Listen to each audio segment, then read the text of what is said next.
Welcome to LOA Today. I'm Walt Thiessen. With me today is Debbie G of Spirituality Gone Wild. This is your daily dose of happy. We are so happy you decided to join us today. Our friend Neo Positivity is speaking at the Spirit Business Collective today. What a great name. That evokes all kinds of thought, right? You know, so we're missing him, but I'm sure he'll be back and have some really cool stories to tell us. But Debbie G is here. She has her wings on. And as our guest duly noted, she has joy up in the corner of her screen. So we are set for anything today. And I got to tell you something, Debbie. I think I gave you a little clue before this, but I did some work earlier today with a guest who was on recently, who is an LP expert, and she's into various kinds of healings and so forth. And there's been stuff I've been wanting to work on. So I did a session with her today, and it went really, really well. I mean, I came out of that. I went into it feeling, which is where I'd been at, the last couple of weeks. And I came out of it feeling, ooh, okay, here we go. So if you're experiencing different energy from me today, you'll understand why. That's really what's going on. So that's what's going on. I've had a release. I've had a release. Yes. Walt, that could sound weird. Just saying. Well, it depends on how you take it. You know what? It's my job. Did I accomplish what I set out to do? You always do. I mean, seriously. No, that one didn't work as well because you're not as red. Well, see, that's what happens when you do the spiritual awakening earlier in the day. You know, you're kind of ready for everything at some point. You know. That's that big of a deal. You got to be ready for anything and everything that just comes up into life. And absolutely. So I'm excited. We closed on our ranch. Done. Dealio. No. Can you say retreats are coming and intentional community, which is one of the things that we just love, that is available in Colorado, not so much in Huntington Beach, California. You can't really do that here. It's just not so much. But it's an amazing. I've seen the photos too. The photos are just absolutely mind blowing. I mean, you've got one heck of a facility there. It's amazing. It's beautiful. I didn't create it. I'm telling you that I created it, but the universe took it. Right. If then the question always gets asked, like, how did you manifest this? Or how is it 2.5 years ago? You didn't have a car, didn't know where you were going with your son, and and it's really simple. The answer has always been so simple. And I know this, when you lose it all and you're just, whatever you think was that you needed, it's not lost, and stuff is stuff. But when it all goes, and it's just you, raw to the earth. And it's all on Facebook Live. There's nothing left. I mean, all pride's gone. There's this beautiful, beautiful knowingness that comes in, of grateful beingness. And, you put out, you say, this is what I love. It's not what I don't have. And appreciate the moment of where you're at. That's the protocol. It's a protocol. And if I get out of that protocol, I'm going to know it because I'm going to feel it. Yeah, but look what happens when you stay in that protocol, because that's what you've manifested. You manifested this amazing retreat in the middle of Colorado, and just from the photos, I can tell this is going to get a lot of attention. A lot of people are going to see this. A lot of people are going to be a part of the retreats that you put on. It's going to be good. It's healing. You know what, Elisabeth? There's artesian water there. We just had it tested. Like, it's better than Voss. Okay, hello. I'm just like, yeah, just. I'm about it. We're 10 minutes from the hot springs. We are on geothermal land, and the beauty in that is all the work they're doing with the geothermal pipelines now to warm homes and do all those things. And that's really big out in Colorado. So it's something I want to check into, but, all within alignment of sustainable living and community and all of those things that we talk about all the time. And that's what's most important. And I think that this journey taught me that too. It's about community. It's not about me and what I need and what I want and yada, yada, yada. And though I love that I get all that I love and want, that's not it. It's about what I'm giving out and giving away. And here you go, because it was never mine to begin with. I'm all the guests on a number of levels, not the least of which, I don't know if you noticed this, Debbie, but our guest's last name is Lava. You're just talking about geothermal, and her last name is Lava. How perfect is that, right? Because she's hot. She's hot, absolutely. So let's bring her on, Elisabeth Lava. First of all, I don't know if you're aware of this. She actually runs retreats. So like we're going to have a retreat theme going on here today. That's going to be part of the conversation no matter what. But I'm going to let her tell her own story. She has an amazing story. But Elisabeth, first of all, thank you for joining us on the program today. We appreciate you taking the time from Colorado to connect in. This is a Colorado day too. There's definite themes going on here. But welcome and tell us a little bit about yourself. Oh, well, first of all, thank you so much, Walt and Debbie, for having me. It's you're both just really fun to even just listen to. Yeah. And I have a lot in common with Debbie. It's fascinating. So, well, I actually wrote a book about my experience, but there's all this history before that I'd rather focus on and where I've been since. So I used to be a large animal veterinarian and going from farm to farm and ranch to ranch. And I then became a public health leader, a more broad one, and an epidemiologist. And I was a state public health veterinarian. And an epidemiologist looks at what is affecting the whole population, epi meaning upon, demo, the populace, everyone. And so I ended up becoming very specialized in that for many years. And then I decided I wanted to live in community, Debbie, like Debbie was talking about. I was ended up going from being in a rural area and getting to know all these farmers and ranchers. And then my career and life events led me to instead work in big cities and talking to people on the phone and staring at the computer. And I developed relationships with local health departments, but I didn't really feel a deep connection with community. And I decided to shift my career and became a local health department director. And it was kind of weird how it fell in my lap. I mean, I basically was like, I feel like a broken record. I don't want to be a public health veterinarian anymore. I want to really help a community that I can be part of. So I started interviewing for local health department jobs. And there's one that popped up in the community where I live now that I was just interviewing for experience. I figured they would never hire me because I'm not a nurse or a doctor. I'm a former veterinarian and an epidemiologist. But the interview went so well. As soon as I walked out of the room, I was like, oh my God. So anyway, I ended up becoming a public health director, which was really great that they gave me the opportunity as a former veterinarian. But I did well on the interviews. And what I noticed, so I was like, okay, this is a very different job than what I had before.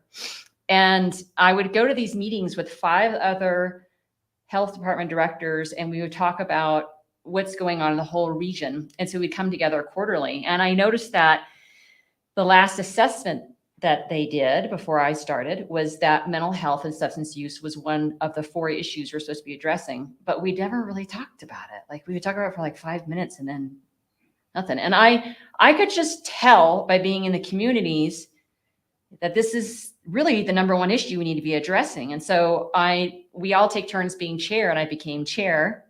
And I promised once I became chair that I would not let mental health not be addressed. Oh.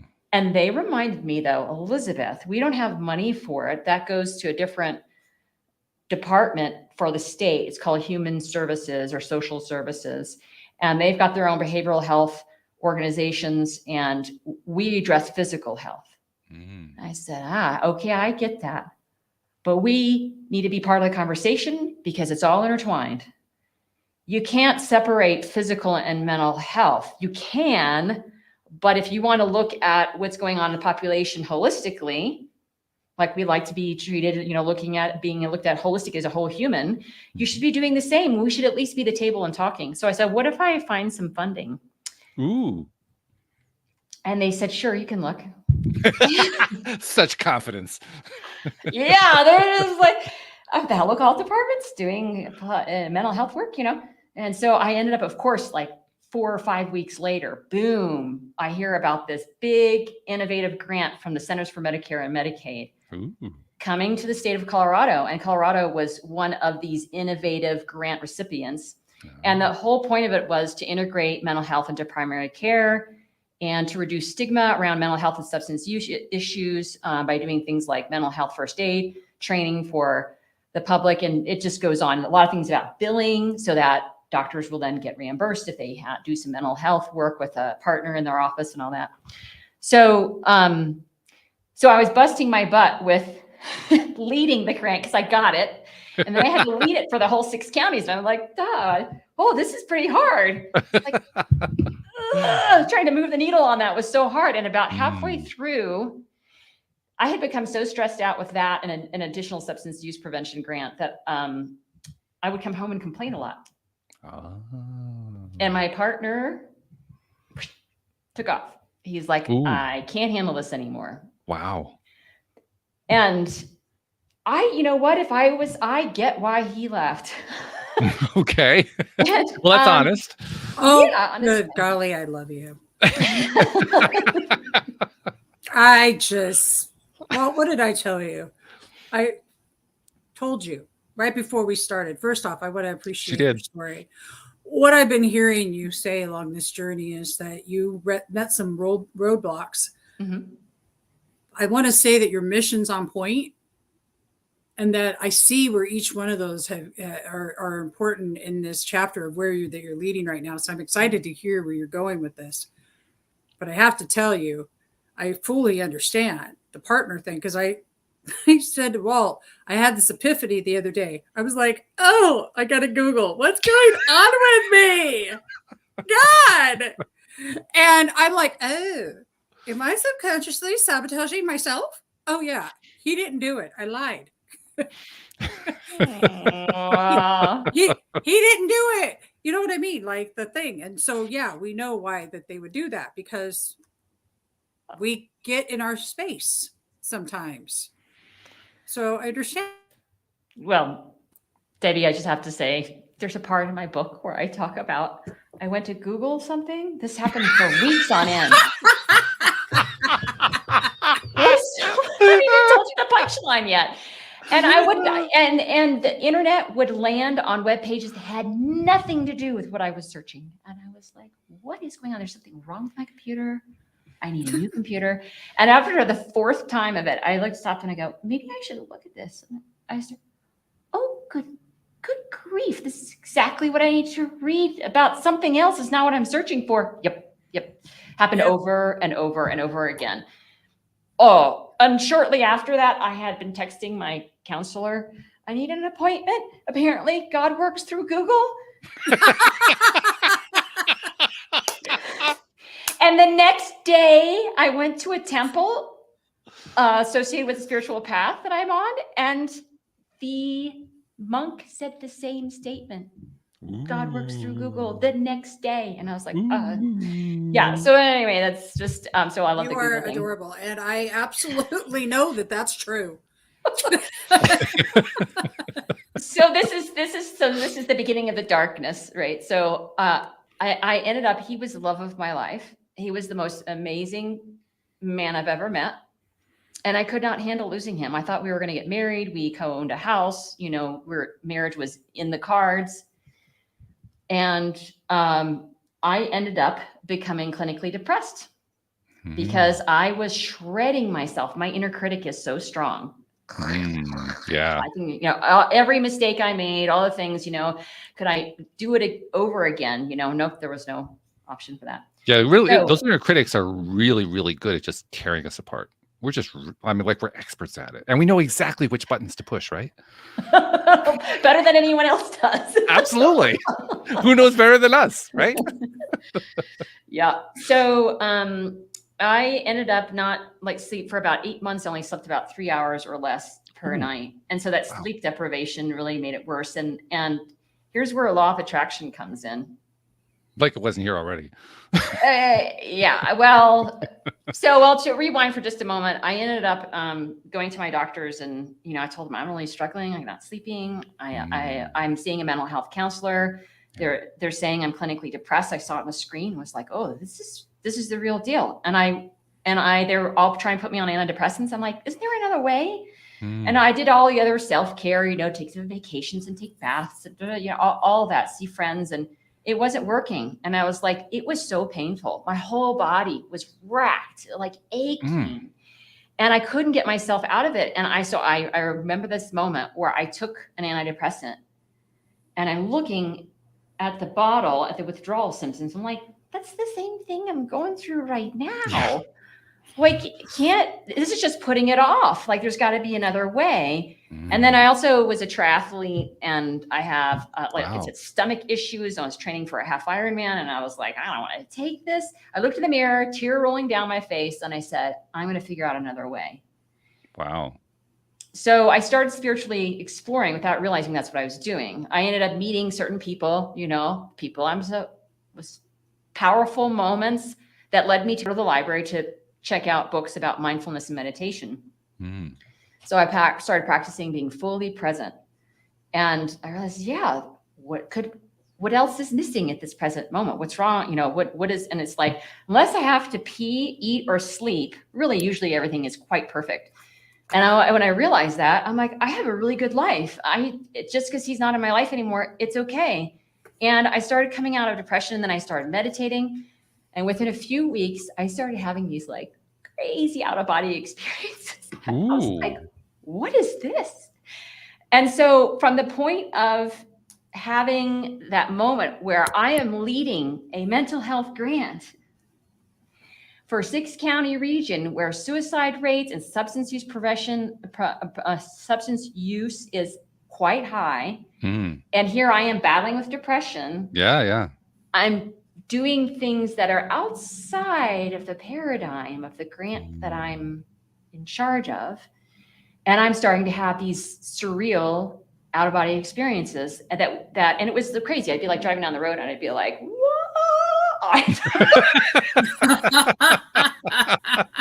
should not be on the road. I'm seriously was blissed out beyond belief. And it kept coming. And then things started happening, like my chakras opening. And this is the funny thing.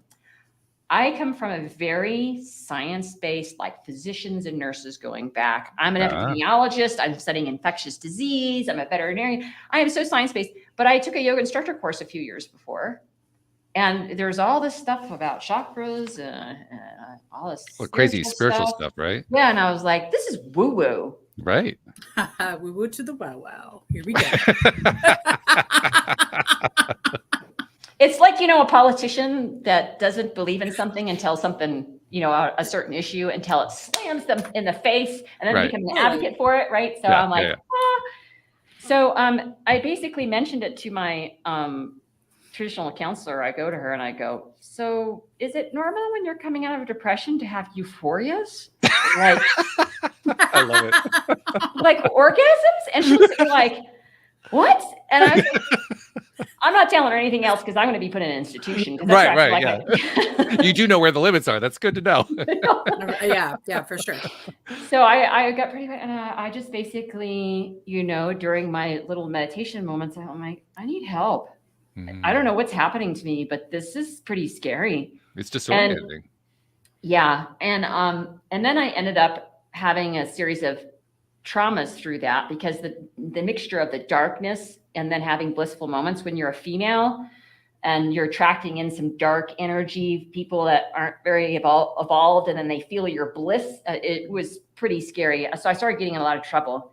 And I ended up going on this retreat in southwestern Colorado at the Tara Mandala, which is the Buddhist community.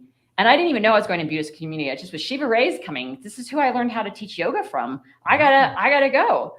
Shiva Ray is pretty rad. I mean, honestly, yeah. Totally. Yeah. So I ended up getting to interact with lovely Buddhist people, and I was like so drawn to them. But here comes this person across the crowd, and just all of a sudden I'm sitting eating lunch, and I look up and I'm like, "Hello," and she's like, "Hi." She puts out her hand. My name is Laura. And so basically what ended up happening, and I talk about it in the book, where I start realizing that if she's a counselor, because I was trying to figure out, you look familiar. And she goes, yeah, you do too. And I thought we figured out that she used to teach yoga at this festival thing that I used to go to and all. Oh. And then because I was asking her questions, figure out where I knew her from when she said she's a psychotherapist, I'm like, she's spiritual and she's she's a psychologist, you know, or a mental health therapist. So I basically just pulled her aside towards the end of the retreat, and I said, I know you're still on a retreat, but I don't know who to talk. Maybe if you're here and you're a mental health therapist, maybe you can help me. And she's been my counselor since. Wow. Yeah, which was a few years ago now. And what that story demonstrates is what my big message is that mental health counselors need to have some level of spiritual competency, meaning that they're ready to support their client spiritually, meaning helping them go as deep spiritually to understand what they're facing, and also to recognize a spiritual awakening, which is what I was having. And of course, this woman had a very similar experience. And she felt like she was like, oh, she actually gave me my first session free, you know, and we knew right away that it was the match made in heaven. She really was a godsend, honestly. So I'm actually taking a course, just starting out a course in spiritual competency that's really designed for mental health professionals, just so I can see what David Lukoff and Cassandra Wheaton, there are a couple of really well-known psychologists who are leaders in this field. And, you know, they talk a lot about, like Cassandra Wheaton talks about bias, like whatever your belief system is, if you're a mental health counselor or physical healthcare provider, and then you have somebody come in and they have a very different belief system, like how to still serve them deeply in a way that is appropriate for them. Right. And so anyway, I ended up switching from being a health department director to taking holistic health coaching, life purpose, spiritual emergence coaching, and spiritual coaching. And during the spiritual emergence coaching, I was introduced to Emma Bragdon, who is a thought leader on this topic. What is a spiritual emergence? What is a spiritual emergency? And that phrase, spiritual emergency, actually comes. Are you guys familiar with the Groffs? That one's new. I recognize that. Stanislav and Christina Groff. They wrote. I know those names. About it. So she's not alive anymore, but she had a very similar experience to mine. But she was put in an institution, and meanwhile, her husband is a psychiatrist who's actually quite deeply spiritual and can recognize that what she was institutionalized for was not a psychotic break. It was a spiritual experience she was having. So when I was taking the spiritual emergence coaching course, I was like, oh, wow. Like I'm reading about all this. I've experienced so much of what is in this course, and I really want to coach people one-on-one. And Emma Bragdon is, she's written many books about the topic. And she basically said, if you want to do this one-on-one, because the training was really for group facilitation, you need to take a life coaching training. And I was like, perfect. I've been waiting for the right course. Tell me which one. And I love the life purpose because I think, you know, when our inner core values are then being reflected in the work we do, that it's in alignment with each other, our mental health improves. No doubt. Know? So I just, so I blend all of those together, and I absolutely love it. Some of my clients, actually the majority of them, I make sure that they are seeing a mental health counselor if they need one, and that they're going to the right one and they're getting the right services. Because if they're wanting to go deep spiritually, I actually have a list of mental health counselors that I know of that are very deep spiritually inclined and know how to support their clients that way. Nice. That's something that's encouraging to me, because I mean, and you kind of outlined it very nicely with your story, that, you know, 25, 30 years ago, if you had talked to anybody in the mental health field, and I know this for a fact because my wife is a former psychotherapist, so I could talk to her and learn some of this stuff from her, which I have done. If you brought up anything that was spiritually oriented, you were at risk of being censured. You were at real risk in your career. It has a ways to go. There's still quite a bit of growth that has to be done, but there's been a lot of movement. I think part of the movement has happened because of the positive psychology movement. That's made a big impact, but also just people who are in the field are beginning to open up in ways that they never did before. And I kind of think that's what your story helps to illustrate. I mean, certainly your story illustrates your own path, your own growth that you've gone through, but it also illustrates it's starting. It started a while ago. It's been happening for a while, and it's an encouraging thing. I find it very encouraging anyway. I personally love this because I love how you were talking about that when you were going to take the prescription that wasn't your path. And I really dig that you stuck with your guns on that, because masking a situation versus getting to the root are two different things. You've also brought up values. And I love that values are the thing that when we can connect with our own values and then we're connecting with others based on value is a huge thing for me today to be emotionally connected to others and their values, so I loved that. But in mental health, I agree that is true. When they can start seeing things differently, it changes.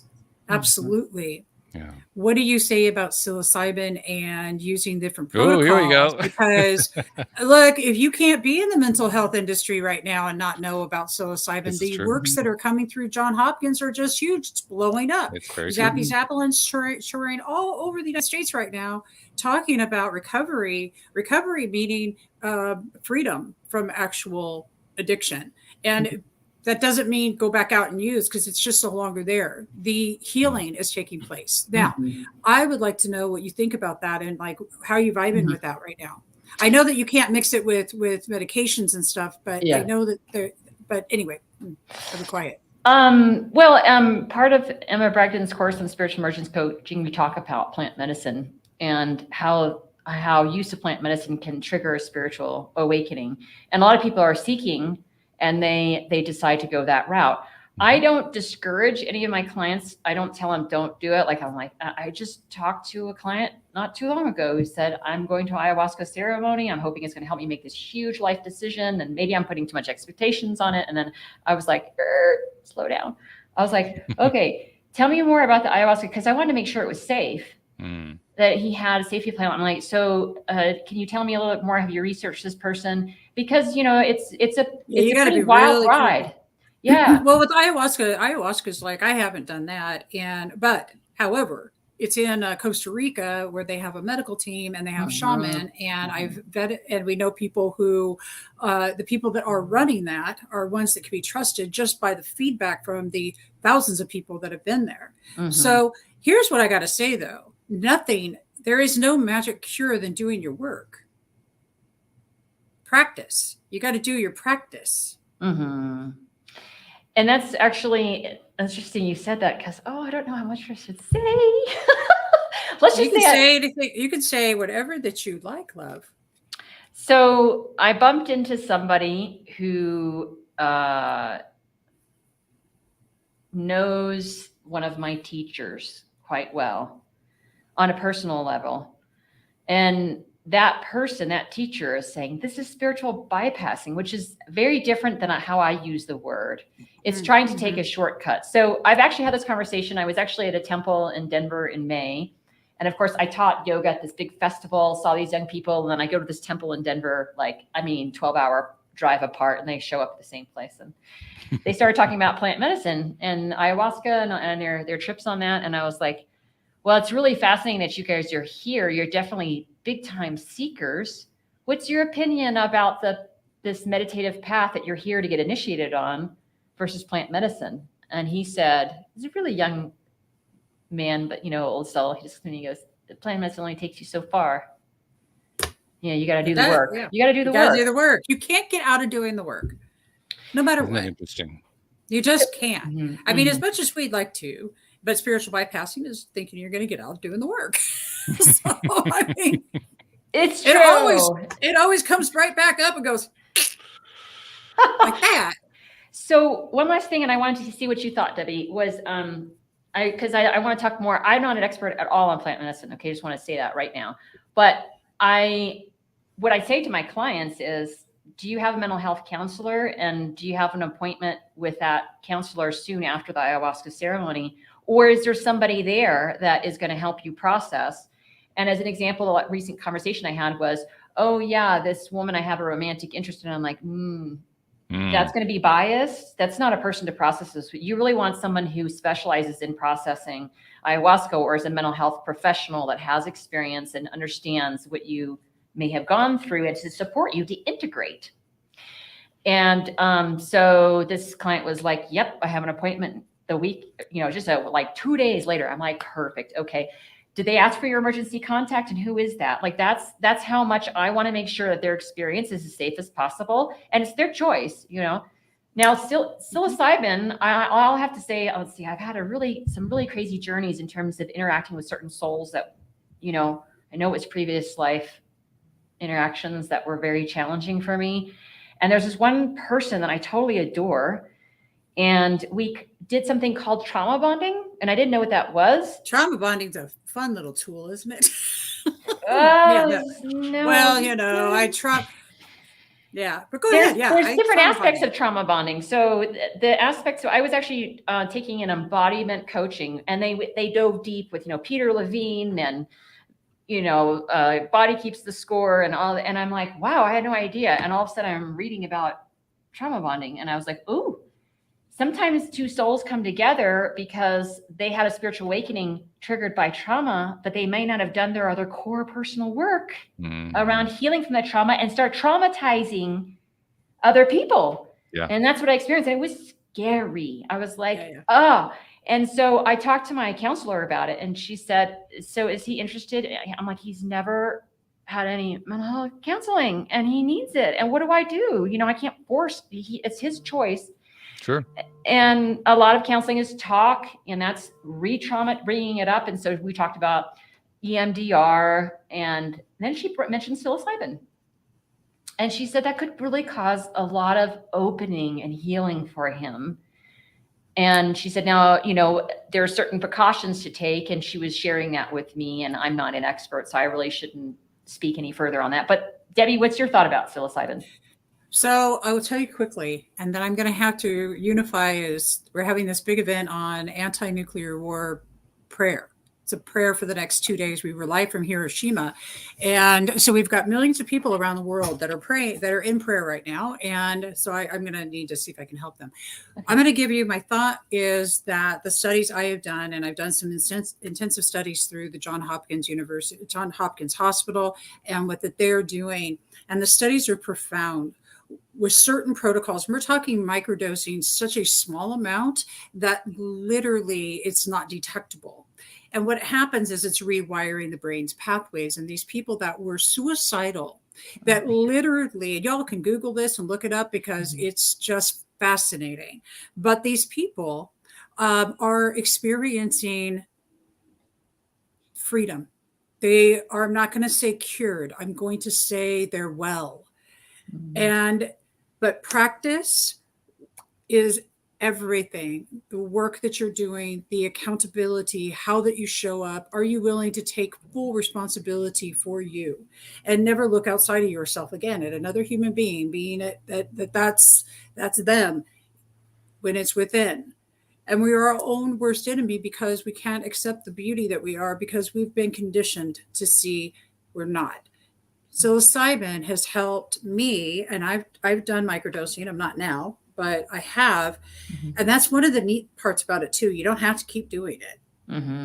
And it really helped change my perspectives drastically. What I love is that the reports are showing that it's long lasting and the actual brain pathways are changed. And I love that you're a scientist. I wonder if it's epigenetics with it, or is it true? If you look at The Fabulous Fungi, which is on Netflix, and you watch that documentary, you were the one that told me about it, Walt. And I watched this and I'm like, this is so rad. So what I think is that I think that we were given misinformation by the pharmaceutical companies, by doctors who were taught this information, and it came from somewhere, when many, many centuries have went by and these plants were used by society. Well, maybe not society we consider society, but ancient wisdom. It's ancient wisdom of our ancestry. And I believe that it is in our DNA. We have DMT in our brain. We have cannabinoids. We have this in our bodies. And it's like, that's part of the makeup, and we are part of that.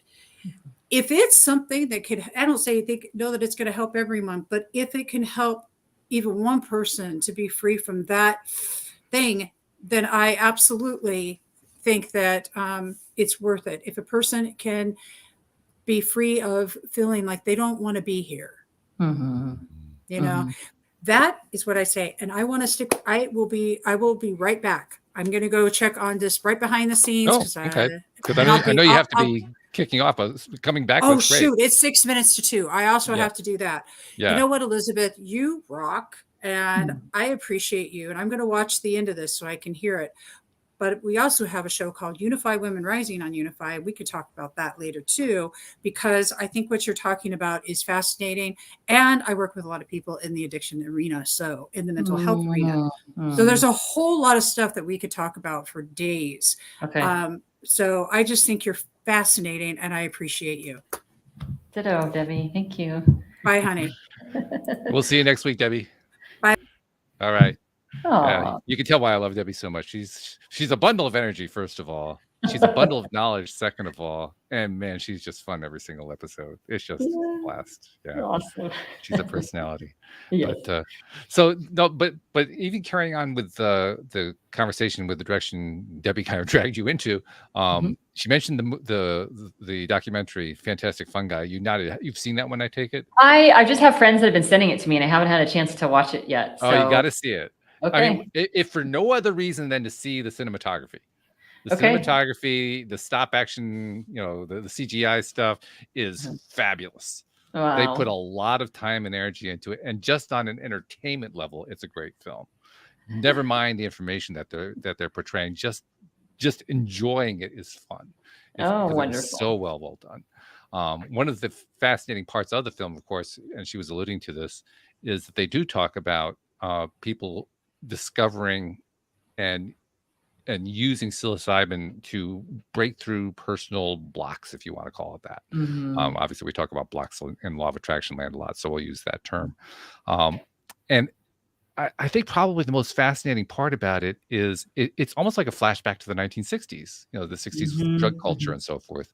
And I was in my early teens in those years, so I kind of didn't really quite make that particular scene, so to speak, but I was well aware of it.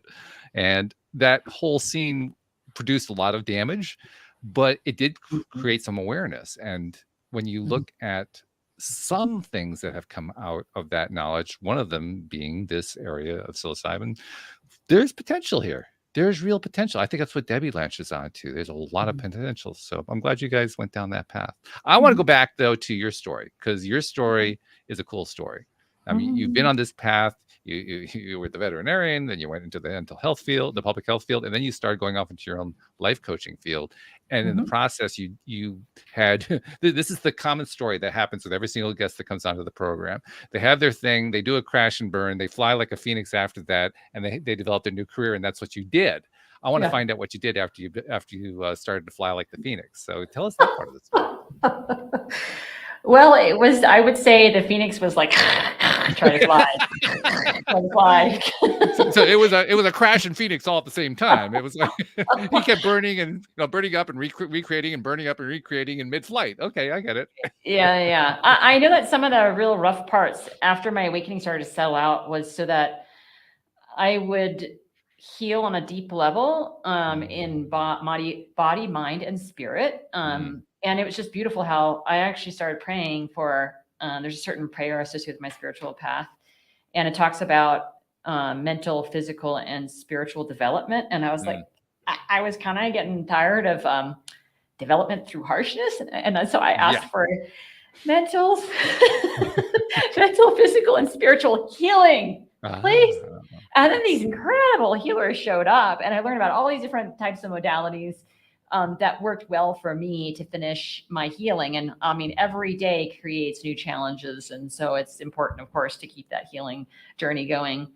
But so I actually started taking a health coaching course while I was still the health department director, because people would come through the door to get like blood pressure checks and STI, sexually transmitted disease testing. And there wasn't a nurse in the office most days. And so whatever I could do legally, I did. Oh, okay. And I really loved that. But most of the time I was doing administration. And so I just had these powerful interactions, including like someone who would walk the door who was just in meltdown crisis. Wow. Yeah. And of course, then shortly after that, I'm taking mental health first aid courses. And I'm like, oh, I could have done that better. I could have done that better, And so I was like, I really like that. I'm missing the one-on-one interactions that I'm having to help support people in this population health field. And I was a veterinarian before. Like when I was a large animal veterinarian, I loved interacting with the horse owners so much. And so I'm like, maybe I should, I've been in this field for 20 years. How am I going to switch now? And in one of my depressive nights, I'm like, doing the self-medicating social media scrolling. And all of a sudden there's this big spiral that comes. And there's a lot of spirals that were occurring in my life at that point. Sure. Spirals. It means it's a symbol of transformation, of renewal. Click on it. And it's this Institute for Integrative Nutrition course. And I kept taking that. Then after I gave notice at the health department, and I went on a spiritual journey. And I ended up visiting temples, trying different meditative paths. And eventually I was led to a spiritual path that I was actually not prepared for. How so? It was just I was born and raised by German Catholic immigrants, and they're lovely, very sweet, ethical souls. But the tradition I was led to is very different in terms of worldviews and religious beliefs. So a bit of a clash going on there. Oh, like, oh, wow. And so basically, you know how a lot of women that have a big awakening, it's called a Kundalini rising. That's what I was having. I was having Kundalini rising. And remember, I was starting to talk about the chakras and all that. So my chakras were opening up. And I was like, Kundalini rising? What? And a lot of women that have that, they go off to India. And I was still leading that grant and, trying to sort everything out. And all these Eastern wisdom traditions from India. I'm like, these like dark-skinned, long-haired people that are bringing wisdom to me. I'm like, and finally, I just surrendered. That's not a bad strategy, actually. It really isn't. That's actually I've used that strategy successfully on numerous occasions. It's a tough one, but it's actually pretty good. Well, I come from very German immigrant family, and I've done Ironman, and you just push through, and you're pushing your own life, and then when all this, and so I started studying the Eastern wisdom traditions in terms of an ancient form of meditation. And I was like, oh, whoa, what did I do to deserve that? So, but at the same time, it's like my family was furious at me. I was having a spiritual awakening that wasn't Catholic. How dare you? Yeah. And then I started acting differently. Like, you just quit a really awesome government job and you're just like take off in your van and like, what the hell? You're in your late 40s. My daughter, the hippie. Oh my God. So I started becoming very introspective. So after I meditate, I introspect, and I'm able to get like kind of this 10,000 foot view on my life and what's my part. What's unhealthy here? Yeah. And it's this deep meditation is so profound where it's almost like cleaning out your cupboard, right? Yeah. Or brushing your teeth. That's a good analogy, because really that's what you're doing. You are cleaning out the cupboard. You're cleaning out the cupboard and the refrigerator and the closet as well. I mean, you're cleaning out all of it out. Yeah. Deep spring cleaning. And if you do that every day, it's so amazing what happens. And I do notice that I have to be very careful of my thoughts. Because thoughts become dreams. They really do. It's annoying. Manifesting, right? So you ever go watch your thoughts? They're negative. They certainly can turn things, again, law of attraction and thoughts. It was one of those things that took me a while to really grasp how to do it, because I mean, I realized early on just how many freaking thoughts there are that I have every single day, and like, oh my God, how am I going to keep up with that? Till finally said to me, well, you don't actually have to do that. You can actually monitor the feelings. Oh, thank God. I was so relieved when I heard that. Well, it's interesting you said that, because I am in finished coursework through International Coaching Federation, and I love their program where you can do peer-to-peer coaching. And so you get people who are really coachable because they're fellow coaches, and then you get to experience their skills. And, every time I would request a certain peer coach, I'm like, oh, this one looks like a good match. And I put my request in for top 3 of my choice. Never got anybody on the list. The universe just lined up. And the one coach that was lined up for me that was so powerful was emotional intelligence coach. And she had me fill out an assessment, and there's like a 20-page report. And I'm like, oh, wow. I realized I was spiritual bypassing, where I was trying to meditate so that I wouldn't have certain emotions. And I started learning, oh yeah, right. And I can't just transmute and push down all the emotions. Those emotions are there to serve me about what's right and what's not right. It's interesting. I know they call it spiritually bypassing. I remember the first time I heard that term, I said, what is that? And then they explained it to me, and my reaction was, that's not spiritual bypassing, it's emotional bypassing. Yeah, but it's called spiritual bypassing. I said, well, no, that doesn't make any sense. But yeah, I get it now. So do you are you familiar with the gentleman who came up with that phrase? I do not know who that is. No. So I'm pulling out from Emma Bracken's course because she's the one who taught me on this. Okay. So his name is John Wellwood, and I mentioned him in my book because his books are so profound about relationships and spirituality. And he basically is a psychotherapist. He's not alive anymore. He just passed away a couple of years ago. But he was on the cutting edge of integrating Western psychology and Eastern wisdom traditions to support humanity to be as functional human beings, being divine as we possibly can. So he basically introduced that phrase over 30 years ago. And the way that John Wellwood actually defined it during an interview was, it's a term, I'm going to actually quote him. Spiritual bypassing is a term I coined to describe a process I saw happening in the Buddhist community I was in, and also in myself. Although most of us were sincerely trying to work on ourselves, I noticed a widespread tendency to use spiritual ideas and practices to sidestep or avoid facing unresolved emotional issues, psychological wounds, and unfinished developmental tasks. When we are spiritually bypassing, we often use the goal of awakening or liberation to rationalize what I call premature transcendence, trying to rise above the raw and messy side of our humanness before we have fully faced and made peace with it. Then we tend to use absolute truth to disparage or dismiss relative human needs, feelings, psychological problems, relational difficulties, and developmental deficits. And again, this is not me saying, it's John Wellwood. I see this as an occupational hazard of the spiritual path, and that spirituality does involve a vision of going beyond our current karmic situation. And this is a beautiful interview. That's just the beginning of it.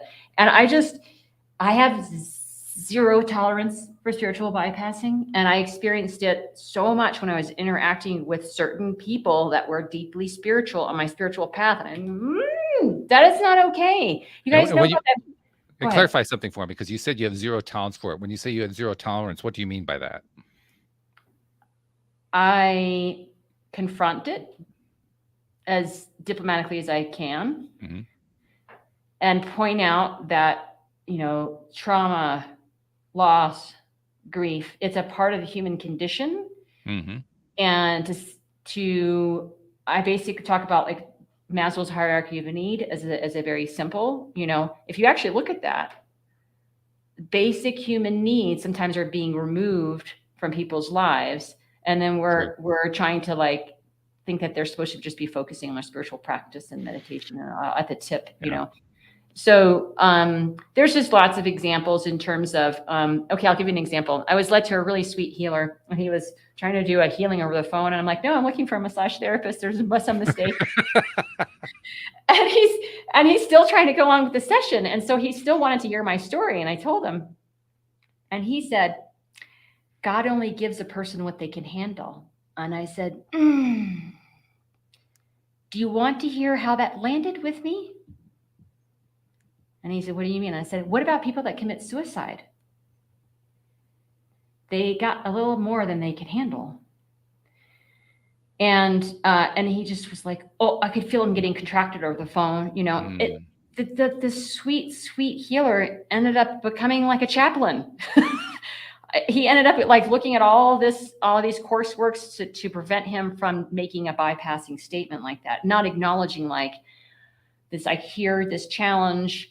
What have you done to heal from that? What has worked in the past? Are there any resources you need?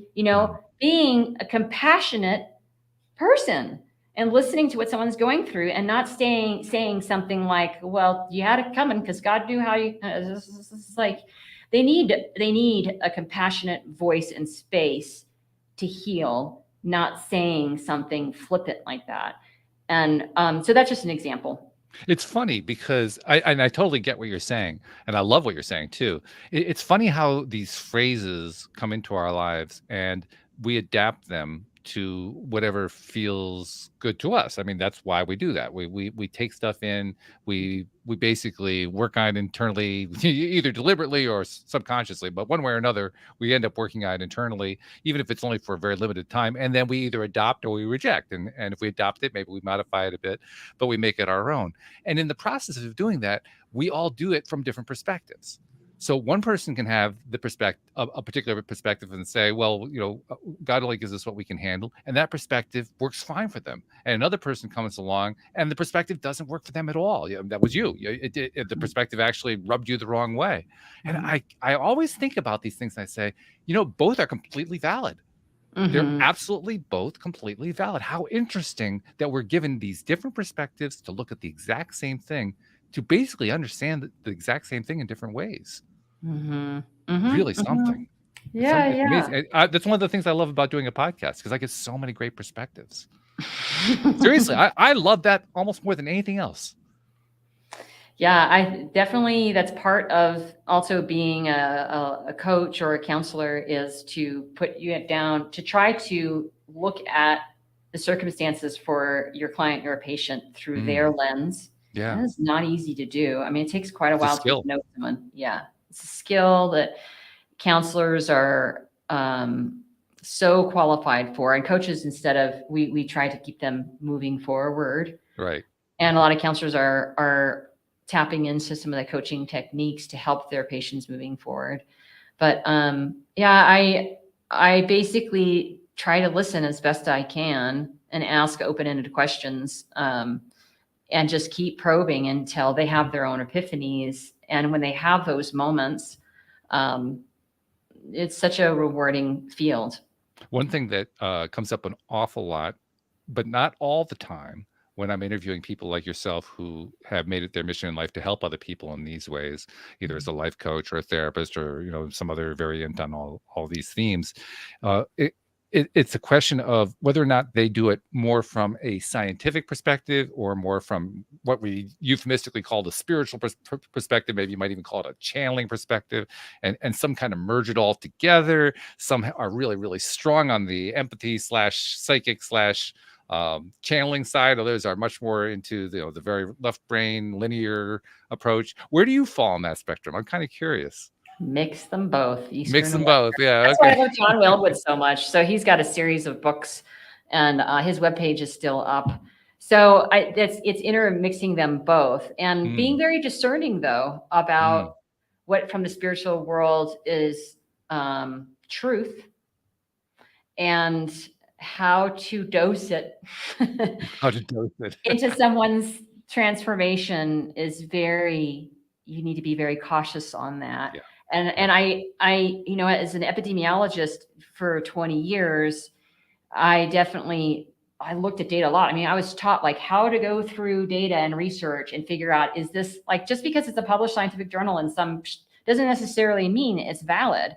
Do you know how to look at how a study was done to see that it was valid? And then in spiritual traditions, there's many paths to the same truth.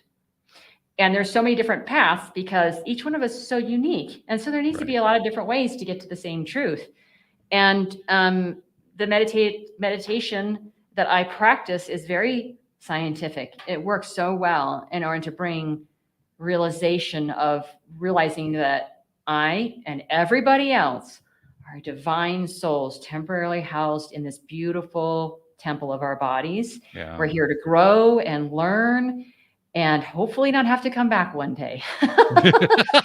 It's funny that you say that, because in my own spiritual development, one of the questions that I would keep running into in my own mind as I learn more and more about how in this life we actually choose to come into this life, and a lot of this is pre-planned, and then we make these soul contracts and so forth. And each time I hear one of these stories, I say to myself, what was I thinking? Yeah, totally. Yeah, when you get that statement, you picked your parents or you picked your siblings, you just want to whack them. You're like, you should be whacking yourself, right?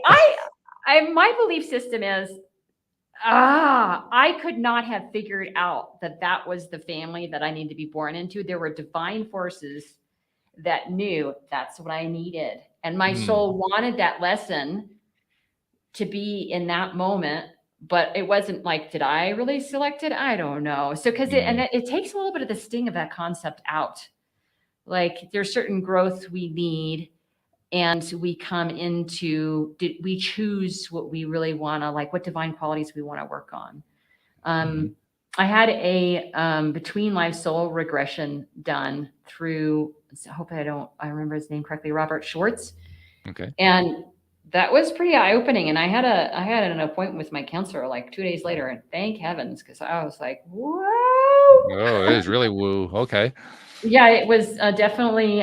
So I've definitely explored a lot about what it is I want to do in this life. What is my purpose? And I actually also did Vedic astrology. Are you familiar with that?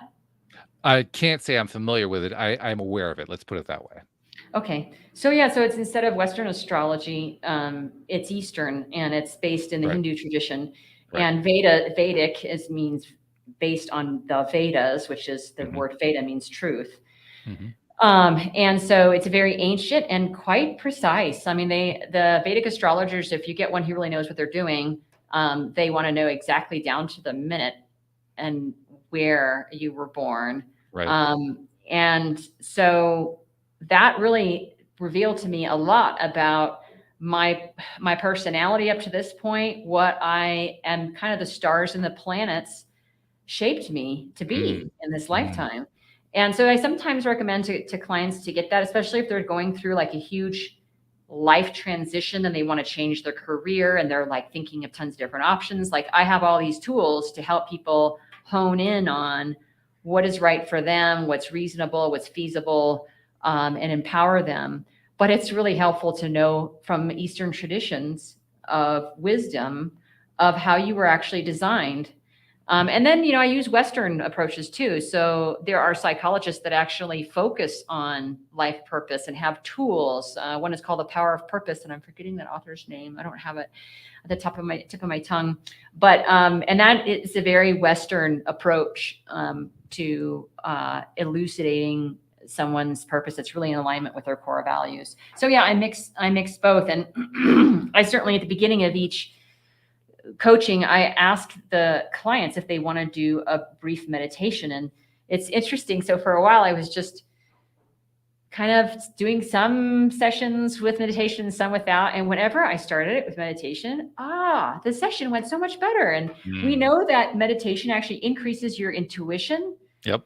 It increases not just the clients, but mine too. Sure. And I tend to be more fully present when I do that with them, and they are too.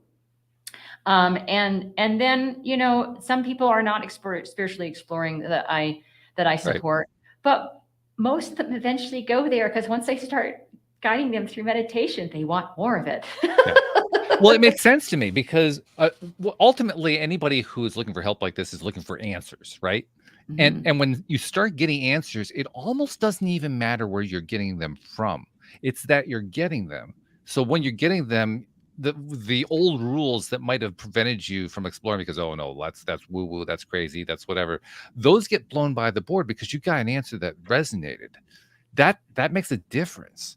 So I think we're actually, I've had a lot of guests on lately with the medical background. I mean, you had the veterinary background. I had an orthopedic surgeon on just yesterday, actually. I had a children's chiropractor on recently. A lot of people in the medical field. And one of the fascinating themes that keeps coming out over and over and over again is that these are people who are kind of stepping outside the mainstream. They're no longer part of that mainstream medical community because they're discovering there's more out there that's useful to them in their practices. And they want to incorporate them. And I first of all, I find that to be very healthy. And second of all, I find it to be encouraging because what that really means to me is they are also listening to that inner voice and they're liking what they're hearing and they want to follow it more. Some are further along than others. Some are kind of at the early part of the journey. Doesn't matter. They're still learning how to pay attention to that inner voice. I think that's huge. So yeah, this is right in line with all of that experience that I've been having lately. It's great. That's wonderful. Yeah, there's a gentleman who's a board certified psychiatrist that is the president of some associations and boards, and his name is Dr. James Lake. And so he's an MD, and he wrote a series of books about integrative approaches to mental health. And it's so cool. He created a booklet about integrative approach to anxiety, integrative approach to PTSD, Right. integrative approach to, and so there's a series of books, and the booklets are designed for physicians to give to their patients to talk about other, besides just using meds and talk therapy, what else is there? And so as a coach, I'm like, okay. I end up recommending the booklets to some of my clients, and then they'll read it and then take it to their doctor. So it's the other direction that's happening. Right. And the doctor is like, yep. Great. Yes. You want to do these other approaches? And, and so, and then I support them creating a plan so that whatever integrative approach made sense to them while they're talking to their healthcare provider and after they've been reflecting about it. So that's the other way that I blend East and West, is I make sure people are getting their medical checkups. If, an annual, do they have a relationship with a doctor? Hopefully have a mental health care provider if they're really facing something very, very deeply challenging that beyond what a coach should do, because we're not supposed to be supporting people through a diagnosed clinical mental illness. That's not our role. Right. So, and I definitely was mentally ill. I mean, I was so depressed, and I needed to be seeing a counselor at that time. And so, so I definitely blend both. And I think that a lot of people are nationally, there's a lot of talk about this. Yeah, I'm loving that. I think it's fabulous. And as usual, we've blown through an hour. That's what always happens here. It's like, oh, what happened? Oh my God, it's gone. But it's been very well worthwhile. Before we go, though, we got to get some information from you. First of all, you have a book. Still, I love the name of the book. Tell people the name of the book. Stillness and Wilderness, a bold ride from despair to deep wisdom and love. I love those first three words, stillness and wilderness. That's great. And so people want to find out about the book. I imagine they can find that at the usual sources. Yeah, it's available on Amazon. And if you go into your local bookstore, they can order one through Ingram Spark. That's all the independent bookstores. I have it on Audible. And if any of the listeners want a free Audible copy, I have some promotional copies left. They can reach out to me. They can go to my webpage, which is Elisabeth with an S. So like Elisabeth, lava.com. If you can't remember my name, I help people be authentically themselves. So I have a Be True You with 2 E's, a bee flying. Okay. There we go. Well, I'll make it simple. I'll include a link in the show notes so that they can't remember. That'll be really easy. But I love that. That's cute. A little mnemonic is great. That's fabulous. And this has been a great conversation. This has been wonderful. Thanks for coming on and sharing your life story. And wow, you've been through some adventures, to say the least. There were a few things I wanted to ask you about, but there just wasn't enough time. But thank you for what you were able to share. My pleasure. Thanks so much for the interview. It was such an honor. Thanks, Walt. Glad to have you. And also, and I'm trying to do this more and more. I'm consciously remembering to do this each time. There are people that you reach out to through your website and through stuff that you post online and so forth, who never see you, they never hear you, or more precisely, you never see them, you never hear them, but they see what you've got. They read what you've got. They absorb your content, and you're helping them. And on their behalf, I want to thank you for what you do for them. Because I'm sure you get feedback from the people you work with directly in your office and Zoom sessions and so forth. But I want to thank you on behalf of the people you don't see. Oh, thank you. I appreciate it. Yeah, I just want to say one last thing about my book. The best part is the list of resources at the back. There's about 7 pages. It's very dense in terms of resources for those who may be having a spiritual awakening that's really fast. Okay. Maybe perhaps triggered by a mental health crisis. Sure. And then there is a list of training resources for mental and healthcare providers if they're interested in weaving in spiritual competency into their services to help people heal. And on my webpage, you'll see that I put retreats on, I do workshops, and I really love bringing people into the stillness of 10 acres of land that I have in Colorado, where I've already had a couple of retreats, and I'm doing a custom VIP be retreat one-on-one starting next week for a week. Ooh, Yeah, we'll do very that. nice. Oh, I wish we'd had more time to talk about this stuff. There's so much good here. So much yumminess to talk about, but hey, you can only do what you can do. Well, thank you once again, and we appreciate you very much. Thank you, Debbie G. While you were able to be here, as usual, you were Debbie G-ing, as you always do. Neil, we'll see you next week. And thank you to all of our podcast listeners everywhere. We'll see you all next time here on LOA Today. Goodbye, everybody.